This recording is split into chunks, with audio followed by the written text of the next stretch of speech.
Okay, so wow. So you're not able to walk? No. My ability to walk was taken away from me on June the 14th, 2005. And tell me a little bit about that day. I remember it like it was yesterday.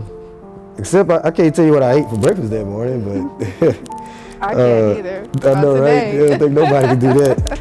But I remember the day starting off, it just had like a weird feeling for that day. The day I almost felt like back in when I was back in school, because I got shot when I was like 24.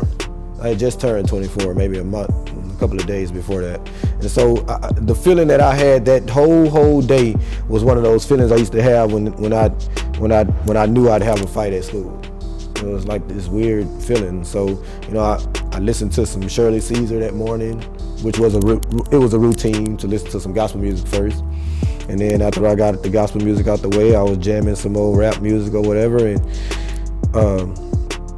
I was driving trucks at the time. I picked up a load, and I want to say my load was supposed to have been in, I want to say Florida, but I don't think it was Florida. It was somewhere I was supposed to be that next morning. But I went home, and the Spurs were playing in a championship game, and you know, I drunk me like 6 cases of, not 6 cases, a 6-pack of Budweisers in a bottle, them long neck bottles. I don't drink Budweisers to this day. That was my last time drinking Budweiser. I drank that 6-pack, smoked me a big old fat Bob Marley. I got a phone call, and I thought nothing of it. I was like, oh, cool, you know, I'll come to the park, meet you at the park. And what was the phone call about?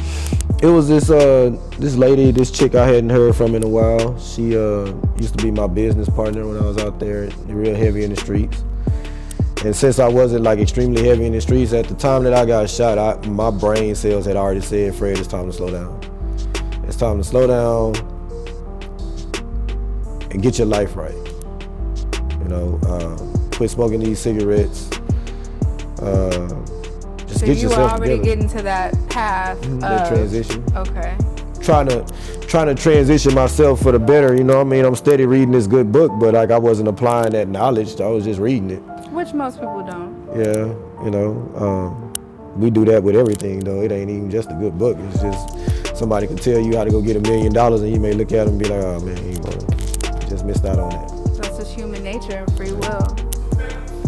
So 2005, I know let's talk a little bit about regret. Because I know people do things and sometimes, you know, a lot of people say I don't regret anything, but I know that you spoke of something that you would have changed on that day. On that day, I would not have talked so badly to the female that I talked badly to. I wouldn't have gave her the blues on, you know, telling her what are you calling me for? What do you want? What do you need? What we had is over with.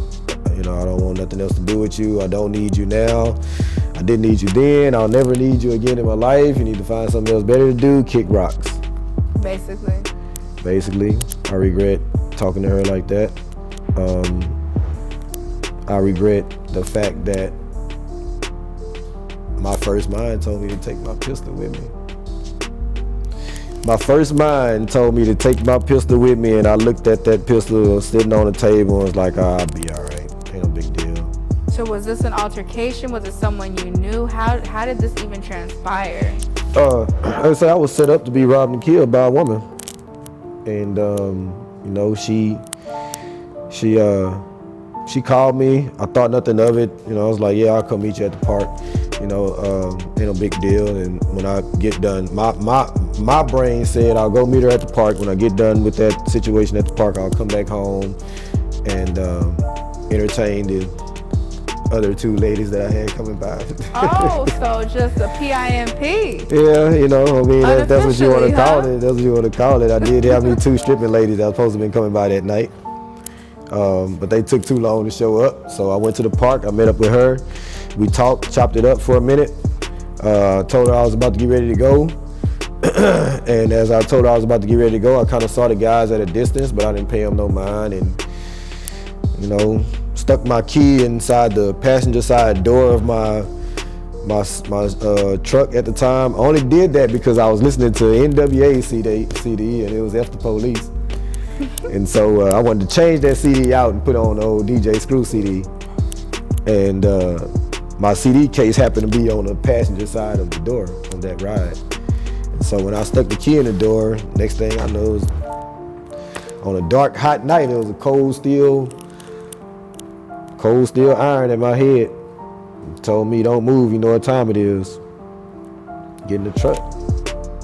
I did it. I complied with them. I did exactly what they told me to do. She screamed with a fake scream, took off running.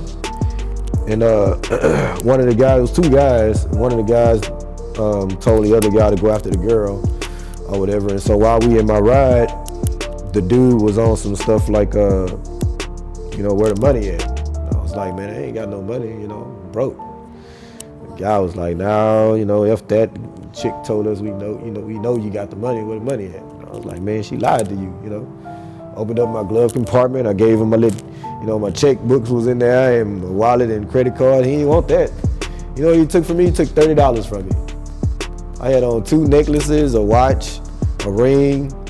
Shoot, the watch was the cheapest thing I had on me, and that was worth more than the money I had in my pocket. He didn't want it though, he wanted the money. Anyway, long story short, guy told me, you know, we gonna kill you and dump your body in the bayou as soon as my homeboy come back and ain't nobody gonna find you. And I was like, nah, cause you're not finna kill me right here. Like, well, let me rephrase that. I was like, nah, cause you're not finna kill me, period. You let alone kill me and take me somewhere. My brain said, if you're gonna kill me, I'm gonna have to die right here, right now, so that I'm not a cold case, so that my people will be able to locate me. I hadn't talked to my mama and father. My father was overseas in Iraq. Hadn't spoke to my mom in a while. Cousin was on tour in Europe. Hadn't talked to my sister, my nephews. All that went through my mind in like 5 seconds. I took a deep breath, inhaled that old PCP that the guy was on. I knew I was in a battle for my life. They say don't take a knife to a gunfight. Well, I took these 2 hands to that gunfight. And I fought, and I fought, and I fought for what seemed like an eternity.